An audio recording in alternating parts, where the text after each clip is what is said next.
इस लिस्ट में नंबर 1 पर आता है नॉर्थ यंग्स रोड बोलिविया। दोस्तों ये रास्ता 1930 में जबरदस्ती पैरागोया के कैदियों से बनवाया गया था। इस रास्ते को बनाने का मकसद ये था कि अमेज़न के जंगलात को दारुल हुकूमत ला पाज से जोड़ा जाए। आज इसे सरकारी तौर पर बोलिविया की गवर्नमेंट डेथ रोड के नाम से बुलाती है।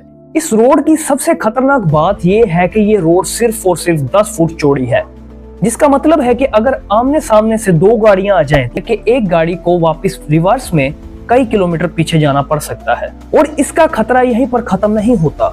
इसकी एक जानिब 1500 से 2000 फुट गहरी मौत की खाई है। इसका मतलब है कि यहाँ 1 सेकंड की गलती आपकी जान ले सकती है। और ये खतरा तब डबल हो जाता है जब आपको गाड़ी रिवर्स करनी पड़े। अगर आपको लगता है कि इस रोड पर बस यही खतरा है तो नहीं, रोड पर हर वक्त धुंध, बारिश और लैंडस्लाइडिंग का खतरा हर वक्त लगा रहता है। एक वक्त था जब इस रोड पर हर साल 200 से 300 लोग अपनी जान गंवा बैठते थे।